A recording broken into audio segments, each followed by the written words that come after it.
TDP జాతీయ ప్రధాన కార్యదర్శి నారా లోకేష్ కి జెడ్ కేటగిరీ భద్రత కల్పిస్తూ కేంద్ర హోంశాఖ ఉత్తర్వులు జారీ చేసింది. 2016 ఏఓబి ఎన్కౌంటర్ తర్వాత లోకేష్ కి జెడ్ కేటగిరీ భద్రత కల్పించాలని అప్పటి సెక్యూరిటీ రివ్యూ కమిటీ సిఫార్సు చేసింది. 2019లో టీడీపీ ఓడిపోయాక మంత్రిగా లోకేష్ కి సెక్యూరిటీ తగ్గిపోయింది. ఆ తర్వాత లోకేష్ కి భద్రత కల్పించాలంటూ 14 సార్లు రాష్ట్ర హోంశాఖ, రాష్ట్ర ప్రభుత్వానికి, కేంద్ర ప్రభుత్వానికి, గవర్నర్ కి లోకేష్ భద్రతా సిబ్బంది లేఖలు రాశారు. సెక్యూరిటీ ఇవ్వకుండా వైసీపీ కక్ష సాధింపు చర్యలు చేపడుతోందని అభివర్ణించింది టీడీపీ. అయితే ఇప్పుడు ఇన్నాళ్లకు దీనిపైన స్పందించిన హోంశాఖ లోకేష్ కు జెడ్ కేటగిరీ భద్రత కల్పిస్తూ నిర్ణయం తీసుకుంటూ ఉత్తర్వులు జారీ అయ్యాయి. మావోయిస్ట్ హెచ్చరికలు, ఎన్నికల్లో పర్యటించాల్సిన సమయంలో లోకేష్ కు ఈ భద్రత కల్పిస్తూ కేంద్ర హోంశాఖ నిర్ణయం తీసుకుంది.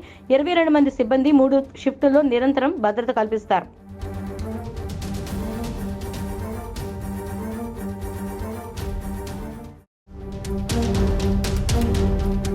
టీడీపీ జాతీయ ప్రధాన కార్యదర్శి నారా లోకేష్ కి జెడ్ కేటగిరీ భద్రత కల్పిస్తూ కేంద్ర హోంశాఖ ఉత్తర్వులు జారీ చేసింది. 2016 ఏఓబి ఎన్కౌంటర్ తర్వాత లోకేష్ కి జెడ్ కేటగిరీ భద్రత కల్పించాలని అప్పటి సెక్యూరిటీ రివ్యూ కమిటీ సిఫార్సు చేసింది. 2019లో టీడీపీ ఓడిపోయాక మంత్రిగా లోకేష్ కి సెక్యూరిటీ తగ్గిపోయింది. ఆ తర్వాత లోకేష్ కి భద్రత కల్పించాలంటూ 14 సార్లు రాష్ట్ర హోంశాఖ, రాష్ట్ర ప్రభుత్వానికి, కేంద్ర ప్రభుత్వానికి, గవర్నర్ కి లోకేష్ భద్రతా సిబ్బంది లేఖలు రాశారు. సెక్యూరిటీ ఇవ్వకుండా వైసీపీ కక్ష సాధింపు చర్యలు చేపడుతోందని అభివర్ణించింది టీడీపీ. అయితే ఇప్పుడు ఇన్నాళ్లకు దీనిపైన స్పందించిన హోంశాఖ లోకేష్ కు జెడ్ కేటగిరీ భద్రత కల్పిస్తూ నిర్ణయం తీసుకుంటూ ఉత్తర్వులు జారీ అయ్యాయి. మావోయిస్ట్ హెచ్చరికలు, ఎన్నికల్లో పర్యటించాల్సిన సమయంలో లోకేష్ కు ఈ భద్రత కల్పిస్తూ కేంద్ర హోంశాఖ నిర్ణయం తీసుకుంది.